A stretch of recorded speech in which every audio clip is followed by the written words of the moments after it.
araw ay may dalang mga posibilidad ng tagumpay o kabiguan, ng ligaya o lungkot. Kaya marapat lamang na tanggapin si Jesucristo bilang tagapagligtas at Panginoon. At matapos yon ay panariwain ang katapatan at paglapit sa Kanya bawat araw o day by day. Ang day by day ay naglalayong umalalay sa pang-araw-araw na pamumuhay Kristiyano. Narito po si Pastor Ed Lapiz sa mensaheng pinamagatang How to Handle Victory.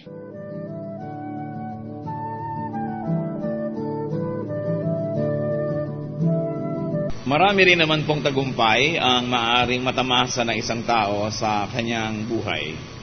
Life can offer both small and big victories. In fact, it's possible that failure can bring out the best in people. Kung kailan nabibigo, kung kailan nasasaktan, nahihirapan, kuminsan parang bulaklak na nadudurog, doon lumalabas ang halimuyak at bango.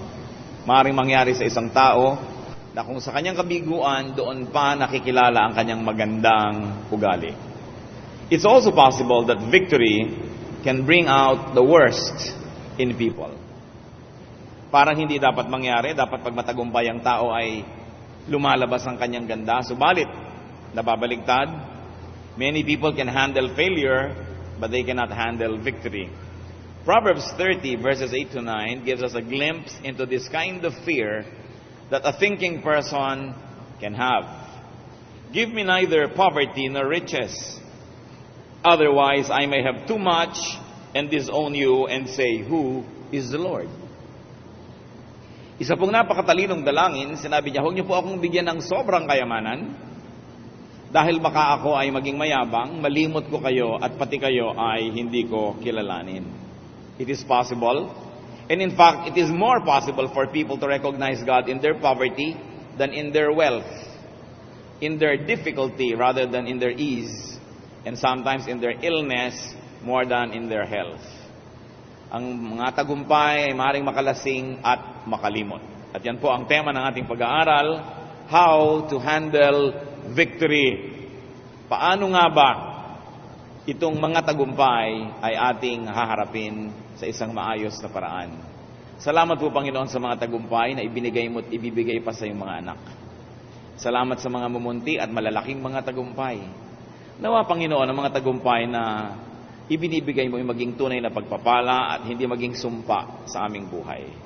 Teach us to open our eyes and see how victory can destroy people. And learn, we should learn and teach us to learn the lessons over the years, especially when we study the lives of many people around us and when we study your word. So teach us, Father, nawa matahimik ang aming puso, kung ano man namang alalahanin sa gabal para kayo ay aming mapagtuunan ng pansin. Isinusuko namin ngayon sa inyo. At ang hiling namin, Lord, bigyan niyo po kami ng matalinong pag-iisip, tahimik na puso at nang marinig namin ang inyong tinig. Be our speaker, walk in our midst, bless your people, glorify only your name. Father, we praise you and thank you in the name of Jesus, our teacher.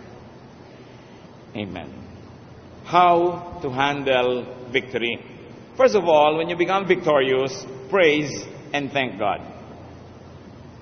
It seems very obvious, but it doesn't always happen. Praise and thank God. Psalm 7, verse 17, I will give thanks to the Lord, and I will sing praise to the name of the Lord Most High. Do not praise only with words, but praise with deeds. Madaling sabihin, praise the Lord, hallelujah, praise the Lord, purihin ang Diyos. Pero may higit lalong mainam na pagpupuri sa Diyos, at yun ay sa pamamagitan ng ating gawa. Mga gawa at hindi ginagawa na nagbibigay kapurihan sa Diyos. In other words, praise not in words, but in action. Kadalasan nga po, yung praise in words has cheapened what it means to praise God. Naging expression na lang ng iba, hallelujah, praise the Lord, praise God, parang wala na tuloy talab. But praise God, although it is not wrong to praise God with words, but better with deeds. Because it is God who gives victory. All good things come from God. Kaya dapat tayong nagpapasalamat James 1:17, every good and perfect gift is from above, coming down from the Father of the heavenly lights. So dapat magpasalamat at magpuri. Isa pa pong hindi dapat nililimot pag meron tayong tagumpay, give credit where it is due. Kailangan kilalanin ang mga dapat kilalanin, papurihan at pasalamatan ang dapat na papurihan at pasalamatan, at huwag solohin ang lahat ng mga papuri at ang lahat ng mabubuting bagay na dulot ng tagumpay. Sa Esther 2:22, but Mordecai found out about the plot and told Queen Esther, who in turn reported it to the king, giving credit to Mordecai. So this is one example of a person who gives credit. Esther was queen, and her relative found out that there was a plot against the life of the king. So she went into the king's chamber and told him about this and gave credit to her source. At alam natin ang istorya, paglipas ng panahon, yung pagbibigay ng credit na ito ni Esther kay Mordecai would save not only Mordecai's life, but also the whole nation of Israel. So mabuti nagbibigay po tayo ng pasalamat at pagkilala sa mga dapat kilalanin. Because victory is usually a team accomplishment. Victory is the product of collaboration. Seldom is victory a solo flight. Maski po ang kinikilala natin na pambansang bayani, national hero, the greatest Malay, etc., ni Jose Rizal, hindi niya dapat nakamit ang kanyang kadakilaan kung hindi sa tulong ng kanyang pamilya at mga kaibigan. Lalong-lalo ng kanyang kuya at mga kapatid na babae na sa kanilang paghihirap sapagkat ang itong Mercado family, later on lang silang tinawag lahat na Rizal, but they were Mercados.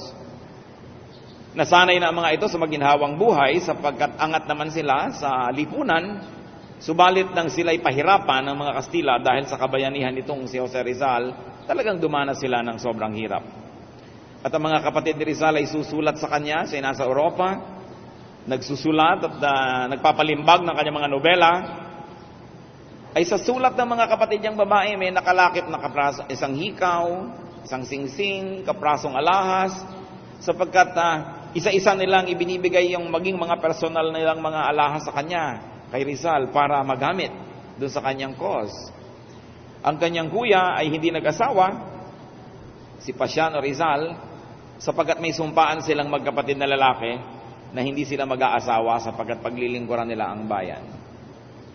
Maging ang mga kapatid na babae ni Jose Rizal ay sumama sa himagsikan. So nakikita po natin na siya lang ang may monumento, pero ang totoo lang, ang kadakilaan niya ay marami nagambag. So kailangan kinikilala natin ang mga umaambag dyan. Sa Ecclesiastes 4:12, though one may be overpowered, two can defend themselves. A cord of 3 strands is not quickly broken.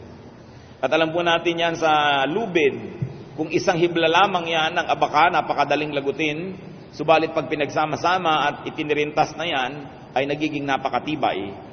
Kaya hindi pwedeng maging dakila ang isang tao lang. Hindi pwedeng magtagumpay ang isang proyekto dahil lang sa isang tao. Marami yan. And it is important to have teamwork, and it is important to give credit to everyone. When you are victorious, acknowledge people who helped, who contributed, and who sacrificed. Nakikita natin yan kumisa sa mga awarding ceremonies that we see on TV. Napakahaba ng listahan ng pinapasalamatan dahil kinikilala ang mga tumulong sa kanilang tagumpay. When you are victorious, share the fruits of victory. First of all, with those who helped. Kailangan po kung meron tayong mga natanggap na mga biyaya at kung ano-ano mga pagpapala dahil sa ating tagumpay, ay matuto tayo na magbigay, maghati at patuloy na bigyan yung mga tumulong sa atin. Numbers 31:27, divide the spoils between the soldiers who took part in the battle and the rest of the community. Uso po nung araw, pag may digmaan na yung nanalong mga hukbo, lahat ng kagamitan, kayamanan, ari-ari anong natalo nilang hukbo ay kanila na. At pinaghahati-hatian nila yan. At ang sabi, una, paghati-hatian ng mga kawal, at pangalawa, hatian din ang mga taong bayan. Because, though they may be ordinary citizens and civilians, they too were jeopardized. Kasama rin sila sapagkat mga kamag-anak, asawa, magulang, kapatid nila ang mga sundalo, at ang mga citizens, ang kanilang mga buwis ang ginagamit upang magkaroon ng pera ang mga hukbo. So sabi, kasama rin sila dapat na nakikinabang. Hindi katulad yata sa ating lipunan na mangilan-ngilan lamang ang nakikinabang sa kayamanan ng bansa. Kaya nagkakaroon ng social inequity at nagkakaroon tayo ng hindi matapos-tapos ng mga social problems. Because not everybody who participates in making the nation gets a share in the wealth of the nation. So share the fruits of victory with those who are in need. Kahit hindi sila tumulong, pero sila ay nangangailangan at kapos, dapat din silang bigyan. Isaiah 33:23, an abundance of spoils will be divided, and even the lame will carry off plunder.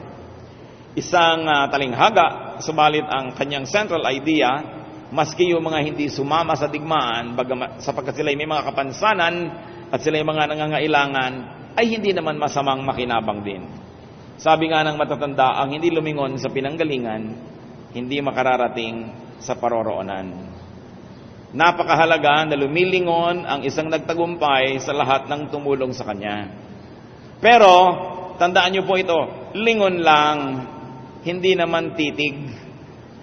Bakit ko po gustong bigyan ito ng diin? Sapagkat ginamit ng mga Kastila at ginamit din ng mga Amerikano itong ating tradisyon at kaugalian ng pagtanaw ng utang na loob para lalo nilang kontrolin ang bayan.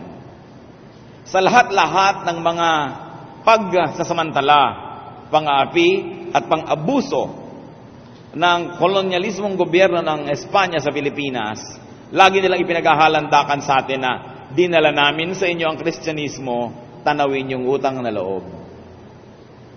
At ganon din naman ang maririnig mo sa maraming protestante, dinala ng mga Amerikano ang protestantismo dito sa Pilipinas, utang na loob natin yan sa kanila. At nung madiskubre ng mga banyaga na ito ang ating magandang kaugalian ng pagtanaw ng utang na loob, sobra nila yung pinlay up para tayo ang tumanaw ng utang na loob sa kanila at magkaroon ng panakip sa lahat ng kanilang mga pagsasamantala at pagpapabaya sa atin. So you say, tumanaw tayo ng utang na loob, but utang na loob is not forever. Utang na loob as a tool of oppressing others is not for all things, and definitely for not all people at all time. Kung meron po tayong utang na loob, magbayad-bayad, magsukli-sukli, pero hindi kailangan ng mga yupapa kayo habang buhay sa pinagkakautangan ng loob. Gawin nyo ang magagawa para suklian, ibalik ang kanilang kabutihan, pero huwag niyong hayaan na ang pagtanaw ng utang na loob nyo ngayon ang gumapo sa inyo buong buhay at pumayag kayong maapi-api at kawakawawain habang buhay. At saka hindi rin dapat tinitingnan generational yung utang na loob. Kung minsan tayo nagpapaapi sobra dahil may utang na loob ang lolo natin dun sa lolo nang nang-aapi sa atin ngayon. This is the wrong use of utang na loob. Jesus sets free. And we must be free even from the debts of our forefathers. Kung kaya natin magbigay, kaya natin magsukli, magbigay ng kabutihan sa gumawa ng kabutihan sa atin, gawin natin, but not at the expense of our dignity, not at the expense of our well-being, and utang na loob is not forever. Alam niyo kung bakit ang mga mahihirap sa ating bayan ay sila ay api-apihan, dinudusta-dusta, at pumapayag-payag from generation to generation dahil sa utang na loob na yan.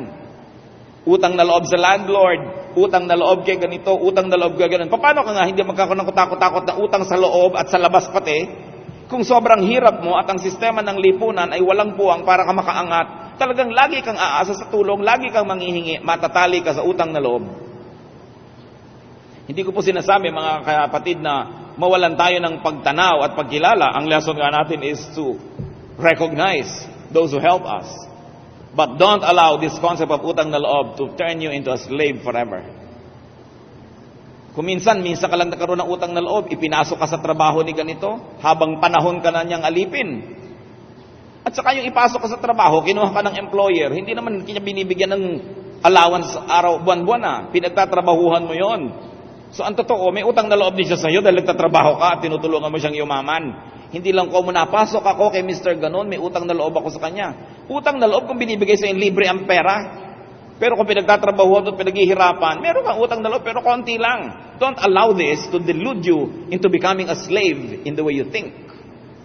At yan ang nakita ng mga foreigner. Kaya sa mga libro natin, ewan kung nga ako hanggang ngayon, meron dyan, Good Traits of the Filipino. Utang na loob. No? Hospitality. Kasi ina-exploit nila ating natural resources. Ang ginagamit nila, ang lahat ng gusto nilang gamitin sa atin. Pagdating ng mga foreigner, bukas ang ating bahay, bukas ang ating paminggalan, bukas lahat, no? Kaya sabi nila, hospitable. Tayo naman tuwang-tuwa, uy, hospitable daw tayo, dagdagan pa natin ang handa. No? Hospitality is good, but do you know that it's being used against us to exploit us? By outsiders, no? Utang na loob, ganyan-ganyan. Kaya makikita po natin, tatanaw tayo, pero sa lugar. And not at the expense of our basic freedoms, and definitely not at the expense of our dignity. Tayo naman po kasi, dumadami ang pinagkakautangan ng loob dahil ang hilig-hilig nating dumaing at magpatulong. In life, brothers and sisters, do not share only your burdens. Do not share only your sorrows, but share your victory as well, and share the so-called spoils of that victory. 99% siguro na mga kamag-anak natin, pag nakita mo yung mukha nila sa pinto mo, may kailangan. Meron ba kamag-anak na biglang lalabas yung mukha sa pinto mo na may dala sa yung pinya?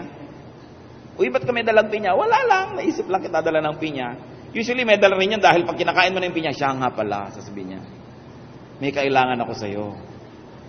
So ano po ang mga dissenting tao, lalo ang mga Kristiyano? Alalahanin naman natin yung mga tao kung wala tayong pangangailangan. Hindi yung tuwing tatawag tayo, tuwing text tayo, tuwing susulat tayo, meron kasi tayong kailangan. Pag nakita tuloy ang mukha natin o yung pangalan natin, nakita doon sa cellphone na nagte-text tayo o tumatawag, ayaw nang sagutin. Because we share only burdens and not victories. Kaya kailangan marunong po tayo mag-balance sa buhay. Yung tatawag kayo sa isang tao na ang dala nyo lang ay good news. Kaya tuloy, pag nagre-ring ang telepono, halos ayaw mo nang sagutin, bad news. Dahil bihirang-bihira yung taong tatawag dahil may good news siya. Usually, sinosolo niya yon. Bigyan mo ng negosyo isang tao, tulungan mo. Tapos tanungin mo later, kumusta yung negosyo mo? Ayun, may konti namang kita. Kahit malaki. Kasi anak, baka humingi. Kaya dadaanan ka pa sa daing. Ganyan ang tao, magaling mag-share ng kanyang pasanin, pero mahirap mag-share ng kanyang mga victories at ang kanyang mga blessings. Kaya naman, hindi na makaahon-ahon sa hirap. Another thing to remember, brothers and sisters, when we are victorious, and by now, I hope that everybody has already imagined what kind of victory we are talking about in your personal life. Kasi kanya-kanya tayo ng mga tagumpay eh. When you are victorious, be magnanimous, especially to the loser. Be kind. Be generous. Ang pinakadalisay na kabutihan ay yung kabutihan na ibinibigay sa mga talunan ng nanalo. Ang pinakamabuting kabutihan ay yung ibinibigay sa mga mahina na hindi kayang magbayad. Ang tunay na tulong ay ibinibigay doon sa mga hindi kayang gumanti. Proverbs 25:21 to 22.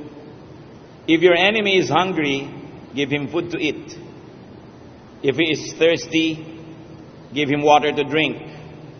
In doing this, you will heap up burning coals on his head, and the Lord will reward you. Nakikita po natin dito yung kung kailan kawawa ang tao, doon mo tulungan. At yung kalaban mo, natalo na nga, doon ka magpakita ng kabutihan. Because the loser, the vanquished, the weak, is in the best position to appreciate your goodness. Kung naranasan nyo ng mga kapatid na magkaroon ng sakit, mawala ng pera, yung maging talong-talong-talo, walang kalaban-laban, tas may gagawa sa inyo ng kabutihan, ramdam na ramdam nyo yun. At yung ganong kadamdamin ay nararamdaman din ng Diyos. Sapagkat ang puso ng Diyos ay malapit sa mga kawawa at mga kapuspalad. Pero kung kayo matagumpay, mayaman, sikat, bida, makapangyarihan at may gumagawa sa inyo ng kabutihan, na-appreciate nyo ba yon? Nag-iisip kayo, uy, may kailangan to sa akin. Nagpapadama lang ito. Kasi yung tagumpay mo mismo magbibigay sa iyo ng paranoia that people who come to you probably need something from you. But if you are nothing and you have nothing and you are weak and people are good to you, then you know that that is goodness. At sa atin po, na maaring magbigay at tumulong, napakalaking gesture yung maging mabuti tayo, lalo sa mga tinalo natin sa isang tunggali o sa isang contest. Be good to the weak. When you are a winner, do not miss the rare opportunity to be magnanimous. Sapagkat hindi lang, doon lang sa panahon na kayo'y tagumpay, kayo'y makapangyarihan at kayo'y malakas at gumagawa ng mabuti, doon lang kayo hindi pag-iisipan ng mali siya.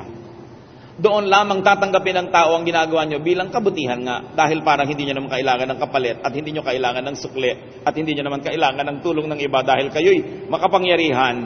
Doon talaga ang panahon ng paggawa ng mabuti. How you treat the defeated and the vanquished is a giveaway reflection of who you really are.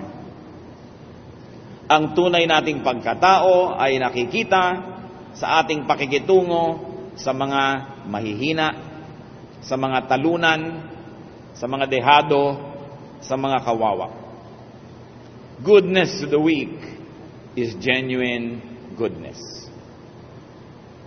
Unless you're using it for publicity's sake. But if you're already very strong, what will you need publicity for? Ang nangangailangan lang ng publisidad, yung mga may itinatagong kahinaan at yung patuloy na nangangailangan ng approval ng mob. But if you are strong, you can be genuinely good. And brothers and sisters, when you are victorious, do not be proud. Remember the TNC factor. Ano yung TNC factor? Ng tagumpay, galing yan sa wisest man that ever lived. Sa Ecclesiastes 9:11, si Solomon ay may binanggit. Sabi niya, alam niyo, meron ako mga napansin din sa buhay. Isa dyan na ito. The race is not to the swift, or the battle to the strong. Nor does food come to the wise, or wealth to the brilliant, or favor to the learned. But TNC happened to them all. Sabi niya, time and chance happened to them all. Sabi niya, sa aking paglilimi-limi ng buhay, at sa pag-aaral ko at pagsangguni sa mga pantas, sa mga marurunong, ay meron akong isang napansin. Sabi niya, ang pananalo sa karera ay hindi laging nakukuha ng mabilis tumakbo. Ang pananalo sa mga digmaan ay hindi laging nakukuha ng mas malakas na mga hukbo. Ang pagkain at mga biyaya ay hindi laging natatamo ng marurunong. Maraming mga marurunong na gutom. At ang kayamanan ay hindi laging napupunta doon sa mahuhusay. Dahil mga maraming di naman mahuhusay, nagtataka ka, ba't yumaman to? Sabing gano'n, hindi ko mo ikaw ay maraming alam, ay kakasihan ka na ng magagandang bagay sa buhay. So niya, alam nyo kung anong napansin ko? Time and chance happen to them all. Nananalo ka, hindi mo alam kung bakit talaga. Natatalo ka, gayong naghanda ka at magaling ka. So ganyan talaga ang buhay. Kaya kung kayo nanalo sa karera, huwag niyo sabihin, kasi malakas ako mabilis ako. Magiging mayabang ka. Kasi kahit ang bilis-bilis mo, minsan ka lang natapilok, naiwan ka na. Ang galing-galing mong swimmer, bigla ka nalang pinulikat, lumubog ka na doon sa ilalim. Kahit ang runong-runong mo, hindi ibig sabihin, magkakapera ka. Kaya pag nagkakaroon tayo ng ganung mga blessing, alalahanin yung sabi ni Solomon, time and chance. Mabuti na lang, kinasihan ako ng mabuting biyaya. Nagtataka ako kung bakit ang mga Kristiyano allergic sa word na swerte. Sa totoo lang, swerte ang binabanggit dito ng Ecclesiastes 9:11. Kung gagamitin natin sa contemporary language to, sabi ni Solomon, alam mo nyo, yung pananalo sa giyera, yung pagkakaroon ng pera, yung pagiging matagumpay, swerte-swerte lang. Ngayon, kung ayaw nyo ng word na yon, girahin nyo si Solomon, ha, wag ako. Dahil talagang yan, ang laman ng sinasabi niya. Sabi niya, hindi ka nakaka-assure na pag ginawa mo yung A, ang ending niyan magiging B. If B, then Q, no. Sabi niya, may X factor na hindi natin alam. Nagkakatugma-tugma. Kaya hindi ka dapat nagiging mayabang pag nanalo ka. Dahil natama lang sa'yo yung sikat ng araw nung panahon na yon. Had you gone to that place in another minute, ibang-iba na. Have you gone to that place in another time, ibang-iba na mangyayari sa iyong buhay. So nakikita po natin na ang tao ay para rin siya kumisang inaanod lamang ng mga lakas na hindi niya nauunawaan. Kaya kung meron pong mga nabibigo, huwag nating sisihin. Sasabihin, siguro makasalanan ka. Siguro may mali kang ginagawa. Siguro evil ka. Kasi hindi ko mo marunong siya ang magkakapera. At huwag naman tayo maging mayabang na kaya tayo nakarating dito dahil nagsikap tayo. Yung mga iba, madidinig mo, anak, umasenso tayo dahil nagsikap tayo.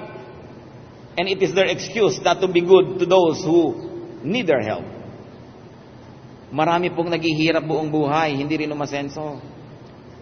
Maraming sikap din ang sikap, wala rin nangyari. Kaya huwag nating isisisi na pagka hindi umasenso yung iba, nadya-justify natin na huwag silang tulungan o bigyan. Tapos sabihin natin, tamad yung mga yan kaya hindi umasenso. Talagang ganyan sila kaya wala nangyari. Maraming tao, gasgas na gasgas ang katawan sa pagtatrabaho, wala pa rin. Kaya kung dumarating po mga kapatid yung panahon na dumarating sa atin yung mabubuting mga bagay, ang una talaga dapat magpasalamat sa Diyos. Don't think you deserve it. But thank God. Salamat.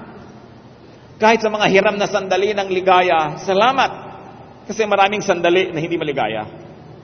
Sa mga hiram na sandali ng kalusugan, magpasalamat. Dahil sasabihin ng iba, huy, tumigil ka ng paninigarilyo nang humaba ang buhay mo. Tapos sabihin isa, may kilala nga ako, hindi naninigarilyo, nasa gasaan ng tren eh. Namatay ang aga pa. Kasi ang lola ko, hanggang gabinti ang tabako ha, sa Narvacan, Ilocos. Buhay pa hanggang ngayon. Ano nga ba naman ang sasabihin mo na rason? Dahil sinasabi sa mga doktor, iiksi buhay mo ka naninigarilyo kayo, mga Ilocano, hanggang gabinti yung mga tabako. Nakita nyo para ng drift to ng mga kutis, buhay pa. Dahil 120 years old na, buhay pa. So ano nga ba ang buhay? Isa lamang ang tinutukoy dito mga kapatid. Let's just do what we know is best to be done. Let's keep on doing good. And then, leave it up to God. Hindi pwede tayong maging mayabang. Hindi ko mo, bumili ka ng insurance, insured ka na. Ilang mga pre-need at mga educational insurance na ang nag-1, 2, 3. At kung hindi sinadyang nag-1, 2, 3, nabigo. Hindi ko mo meron ka niyan, secure ka na. Hindi ko mo may savings ka, secure ka. Hindi ko mo may bakod ka, hindi ka mapapasok ng iba. Time and chance happens to all. Kaya napakalaki nung dapat tayo nakaasa sa Diyos. Bagamat practically, we do what can be done to maximize the possibilities of safety, of goodness, and even of fruitfulness. So remember the TNC factor. At mas gusto ko pong inaalala natin ito sa paghuhusga natin sa iba. Huwag niyong isipin na kung mo siya'y bigo, kung mo siya'y kawawa, kung mo siya'y maralita, kasi pabaya siya. Kasi deserve niya, hindi. Maraming bagay ang hindi natin nauunawaan. Again, in victory, be and remain humble. Kamag-anak talaga yan, ang sinasabi natin kanina. Sa mga nananalo sa mga contest, alam ninyo na isang ganggabuhok lang na pagkakaiba ng pagkakataon, hindi na kayo dapat nanalo. 1 Peter 5:5, clothe yourselves with humility toward one another, because God opposes the proud, but gives grace to the humble. And when you are very in and hot, and you're cool, and you are sikat, and mayaman, and powerful, remember the TNC factor. Do not claim all the responsibility for your success. When you are victorious, promote goodness. Promote peace. Promote friendship, fairness, and justice. Romans 12:17-18. Do not repay anyone evil for evil. Be careful to do what is right in the eyes of everybody. It is possible if it is possible, as far as it depends on you, live at peace with everyone. And may I emphasize, especially if you are powerful and victorious, promote peace, because you have the power to do it. Kung kayo po ang manager ng isang kumpanya, napakalaki ng kapangyarihan ninyo na magpairal ng kapayapaan sa kumpanya kaysa to play favorites and create trouble. Kung kayo isang mayor, governor, president of a country, of a company, ang laki-laki ng kakayahan nyo na magpairal ng kapayapaan dahil hawak nyo ang lakas. Kung sino ang may hawak ng lakas at kapangyarihan, siya ang may pinakamalaking magagawa para magpairal ng kabutihan at kapayapaan. So kung kayo po ay mataas ang kalagayan, may kapangyarihan, may influensya, akuin nyo na rin ang pananagutan na nasa kamay nyo ang pagpapairal ng kabutihan, ng katwiran. Ang lahat ng kapangyarihan ay nagmumula sa Diyos at dapat lang gamitin para sa agenda ng Diyos. To use power to serve satanic ideals is to betray the God who gives us the power. Those at the top, those who win, those who are strong, are in the best position to promote goodness and peace. They can be the best proponents of peace. So kung kayo po ay may katayuan sa buhay na meron kayong kapangyarihan o impluensya, ariin nyo yan na pananagutan upang magpairal ng kapayapaan. Kawawa ang isang organisasyon, ang isang komunidad, ang isang bansa na ang pinuno ay hindi kapayapaan, kundi gulo ang hinahanap. Sapagkat marami siyang ipapahamak, marami siyang ibubulid sa mabibigat na mga suliranin. Proverbs 3:27, do not withhold good from those who deserve it when it is in your power to act. What is power? It is given by God so you can promote doing good. So you can be just. Hindi, wow, mayor na pala ang kapatid ko, mayor na pala ang aking pinsan. Wow, tayo na ngayon ng mga amo. Hindi ganun eh. Kasi yung kapangyarihan, gagamitin mo ngayon para maging mabuti ang sistema. Kaya sinisira ko minsan ng napakaraming kaibigan at kamag-anak ang mga makapangyarihan. Kung kayo po ay may kapangyarihan, anumang degree yan, bantayan ninyo ang inyong mga kamag-anak. Bantayan ninyo ang inyong mga kaibigan. I remember a film about a French king who had a childhood friend, and then when they were already adults, this French king apparently ruled in a very, very unique way. At nung nagkaroon ng problema yung kaibigan niya, nung bata pa siya, childhood friend, lumapit sa king. Apparently, hihingi niya sa king na baliin ang batas para sa kanya dahil kaibigan siya. At tinanggihan po siya ng hari. At sabi nung kaibigan, I thought you were my friend.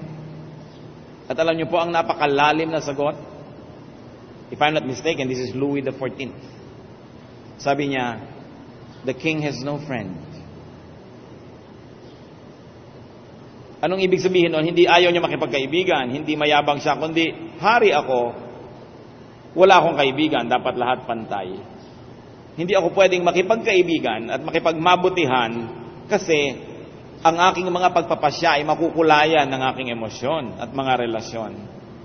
Kaya sinasabi po nila is lonely at the top. Because real leaders will intentionally distance themselves from everybody so they can be fair. And so when you have power, when you are victorious, be fair. Do not use your power for vengeance. Do not use your power to give favor to your friends. Because when you are a leader of everyone, you are a friend of everyone and a friend of no one. That's why leaders have perks. That's why leaders have many privileges. Because they also pay very dearly for being good leaders. And one of that is that you don't have a personal life. Because a king has no friend if he will be an effective king. So victory can make or break a person. And when you are victorious, watch out, because your relatives and friends will most likely be the ones to break you. They will be the ones to abuse in your name. They will be the ones to use your name. And make sure that you do not side with them if they are not on the side of righteousness. Victory can break a person because it can blind, it can disorient, it can intoxicate, and isolate people. Kaya siguro mas maraming nakaka-adjust sa failure kaysa victory. Mas maraming nagpapakamatay na society will call victorious people kaysa sa mga losers. Avoid failure, but be careful with victory. At meron pa pong isa, avoid needlessly fighting victors. You will find yourself fighting momentum, and it is difficult to fight the tide or the current. Except on very meritorious reasons. And for very meritorious reasons, try not to fight with the victorious. Because you will find yourself fighting a very big enemy. But if it's worth fighting for, go ahead. Because David fought Goliath and even won. Pero ang mahalaga po mga kapatid, sa maliliit at malalaki nating tagumpay, tagumpay sa negosyo, tagumpay sa eskwelahan, tagumpay sa trabaho, tagumpay sa ating mga pangarap, huwag kakalimutan ng Diyos sapagkat siya lang ang makapagbigay sa atin ng balanse. The victor has very unique kind of temptations facing him or her. Kaya dapat tayo maging maingat. Panginoong Diyos, salamat po dahil kami may mga pagkakataon na magtagumpay. Ipakita mo sa amin ngayon, Panginoon, kung anong tinutukoy mo para kami kausapin sa ganitong paraan. Anong mga tagumpay ba ito? Meron sa aming mga maaaring magsabing, anong tagumpay ito? Wala naman akong tagumpay sa buhay. Lord, make us see that you make us victorious every day. That you give us victory every week, every month. Just the mere fact that we are here alive in your presence is victory enough. Sa mga nalampasan na mga pagsubok, sa mga nalampasan ng mga hirap, that we are still around and standing up is a testament and a testimony of victory.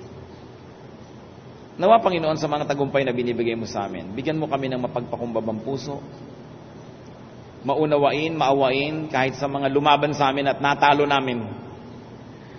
Sa tagumpay, ipakita mo, Panginoon, ang iyong kapangyarihan na kami ay magamit. Salamat. We celebrate that there is victory in daily life. That you permit the difficulties to come, the temptations, so that we will have an opportunity to be victorious and to claim victory. Sa mga kapatid ngayong Panginoon na may mga struggles na parang napakahirap maging victorious, Lord, may your mercies abound. May your grace be even made more powerful.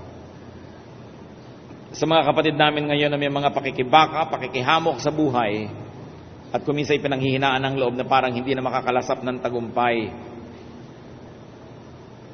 lakasan mo pa ang iyong presensya, Panginoon. Lalo niyong pagliwanagin ang inyong espiritu at pag-initin ang aming mga puso sa inyo at nang maramdaman namin, Lord, kayo ang aming tagumpay, kayo ang aming kailangan.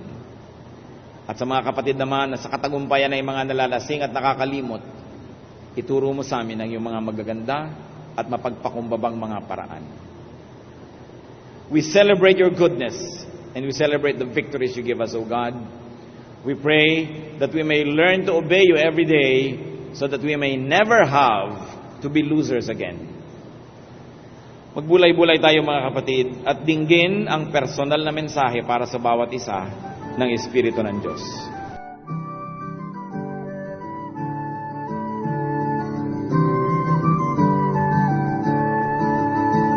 Ang katatapos pong mensahe ni Pastor Ed Lapiz ay pinamagatang How to Handle Victory.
Kung kayo po ay na-bless ng programang ito o may comments o suggestions, mag-text sa Radio Listener Text Liwanag. Type RL space name space address space ang inyong mensahe at ipadala sa 0917-549-2624. Oras na po para pansamantalang magpaalam ang programang Day by Day. Tayo po'y magsama-sama mula alas 6 hanggang alas 7 ng gabi, Lunes hanggang Biyernes. Magandang gabi po at mabuhay ang Panginoong Hesus.